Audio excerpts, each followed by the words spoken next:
semua. Assalamualaikum dan salam sejahtera untuk kita semua. Perkenalkan, nama lengkap saya Felicitas Diana Dora, NIM 22032408. Saya adalah mahasiswa Sekolah Tinggi Ilmu Administrasi Malang, Prodi D3 Pereka Medis dan Informasi Kesehatan. Di sini saya akan menjelaskan materi anatomi sistem digestif sebagai tugas video pembelajaran yang diberikan oleh Bapak dosen Henry Didi Harto, SK Ners MPD. Apa itu sistem pencernaan? Sistem pencernaan adalah serangkaian jaringan organ yang bekerja untuk mencerna makanan.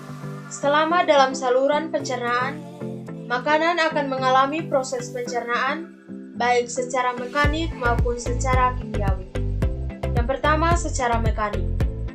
Secara mekanik adalah proses pengubahan makanan dari bentuk besar atau kasar menjadi bentuk yang lebih kecil atau halus.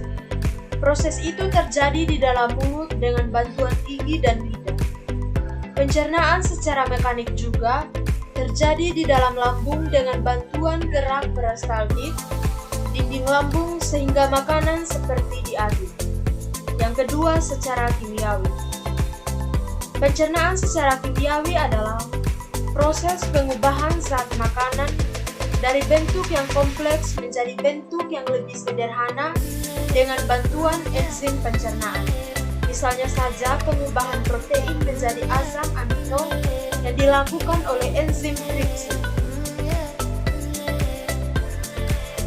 Anatomi sistem pencernaan. Yang pertama ada mulut, yang kedua ada kerongkongan, yang ketiga ada esofagus, yang keempat lambung, yang kelima hati, yang keenam empedu, yang ketujuh pankreas, yang kedelapan usus halus, yang kesembilan usus besar, dan yang ke-10 ada rektum dan anus. Mulut. Mulut merupakan pintu gerbang saluran pencernaan manusia. Saat kita mengunyah, proses pencernaan makanan sebenarnya sudah dimulai. Bahkan sebelum makanan masuk ke mulut, sistem pencernaan kita sudah bersiap-siap dengan mengeluarkan air liur untuk membasahi mulut. Saat masuk ke mulut, gerakan mengunyah akan mengubah makanan menjadi partikel yang lebih kecil. Sementara itu, enzim yang ada di air liur dapat melumatkan makanan sehingga akan lebih mudah diolah nantinya. Setelah makanan lumat, lidah akan mendorong makanan ke tujuan selanjutnya, yaitu ke tenggorokan. Tenggorokan adalah organ yang dalam bahasa medis disebut faring ini merupakan jalan yang digunakan makanan untuk menuju esofagus. Saat makanan yang sudah hancur masuk ke tenggorokan, ada dua kemungkinan yang bisa terjadi, yaitu makanan bisa melewati jalur yang tepat, yaitu ke esofagus untuk menuju lambung. Makanan justru masuk ke jalur yang salah menuju ke saluran napas. Kemungkinan kedua inilah yang membuat kita bisa tersedak. Untuk mencegah makanan melewati jalur yang salah, di tenggorokan terdapat epiglotis. Epiglotis adalah bagian dari organ pencernaan yang berbentuk seperti daun. Fungsinya hampir sama seperti pintu yang bisa membuka dan menutup sesuai dengan kebutuhannya. Selanjutnya ada esofagus. Esofagus atau kerongkongan adalah saluran yang menghubungkan mulut dengan lambung. Saluran ini merupakan jalan bagi makanan yang telah dipunya dari mulut menuju proses pencernaan selanjutnya di dalam lambung. Otot-otot kerongkongan memindahkan makanan dengan gerakan peristaltik. Ini adalah kumpulan kontraksi dan relaksasi otot yang menimbulkan gerakan seperti gelombang sehingga makanan terdorong masuk menuju lambung.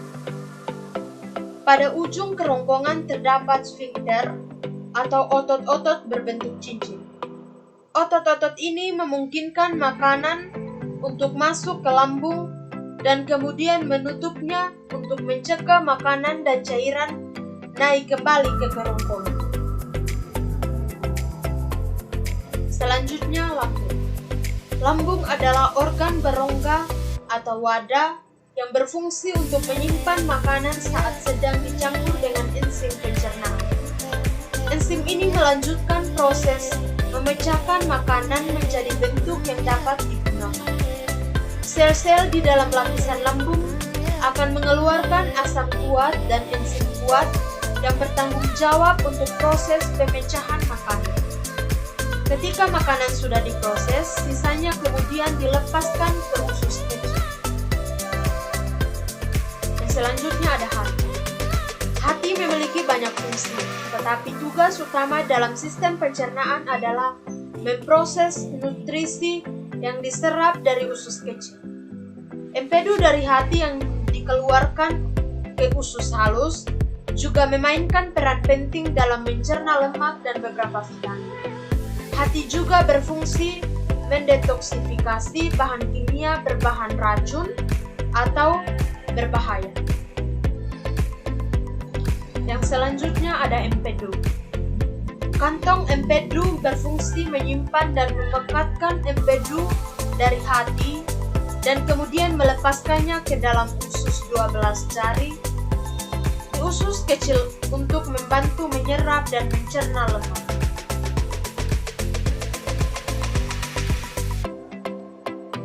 Dan selanjutnya ada pankreas. Pankreas dapat menghasilkan enzim pencernaan ke dalam usus 12 jari yang memecahkan protein, lemak, dan karbohidrat. Pankreas juga memproduksi insulin dan meneruskannya langsung ke aliran darah.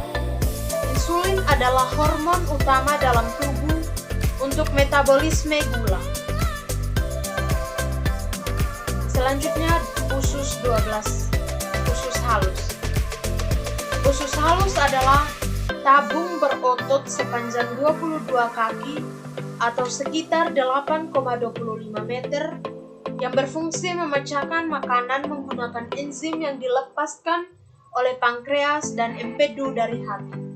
Pada usus halus, terdiri atas ketiga bagian usus tersebut, akan bekerja bersama-sama untuk menyelesaikan pencernaan makanan agar menjadi bagian-bagian kecil yang diserap ke dalam pembuluh darah usus. Usus 12 jari atau duodenum. Usus 12 jari bertanggung jawab untuk menyalurkan makanan ke usus halus. Usus kosong atau jejunum. Usus kosong adalah bagian kedua dari usus halus yang berada di antara usus 12 jari dan usus penyerapan. Usus penyerapan atau ileum merupakan tempat terjadinya penyerapan sari-sari makanan. Selanjutnya usus besar. Usus besar adalah tabung berotot sepanjang kurang lebih 1,82 mili yang menghubungkan usus kecil ke rektum. Usus besar antara lain terdiri dari sikum, kolon ascendens atau kanan, kolon transversum atau melintasi, kolon descendens atau kiri, dan kolon sigmoid yang terhubung ke rektum. Usus ini bertanggung jawab untuk memproses limbah yang tersisa dari proses pencernaan. Limbah atau kotoran dilewatkan melalui usus besar dengan cara peristaltik. Pertama dalam keadaan cair dan akhirnya dalam bentuk padat. Kotoran kemudian disimpan dalam usus sigmoid atau berbentuk es sampai ada dorongan untuk mengosongkannya. Gerakan peristaltik lalu akan mendorong tinja ke dalam rektum sekali atau 2 kali sehari hingga dikeluarkan. Selanjutnya rektum. Rektum adalah ruang lurus 8 inci yang menghubungkan usus besar ke anus. Tugas rektum adalah menerima tinja dari usus besar dan mengirim sinyal ada tinja yang harus dievakuasi atau dibuang keluar dan memegang tinja sampai evakuasi terjadi. Selanjutnya anus. Anus adalah bagian terakhir dari saluran pencernaan. Organ ini berbentuk saluran sepanjang 2 inci atau 5,8 cm yang terdiri dari otot-otot dasar panggul dan 2 sifter, anal atau internal dan eksternal. Anus dikelilingi oleh otot-otot sifter yang penting dalam memungkinkan dan mengontrol pengeluaran tinja. Otot dasar panggul menciptakan sudut antara rektum dan anus yang dapat menghentikan tinja keluar ketika itu tidak seharusnya. Sphincter internal selalu kencang kecuali ketika feses memasuki rektum. Hal ini berfungsi agar seseorang bisa mencegah BAB tanpa disadari ketika tidur atau tidak menyadari kehadiran feses. Sekian yang dapat saya jelaskan. Terima kasih. Jangan lupa like, komen, dan subscribe.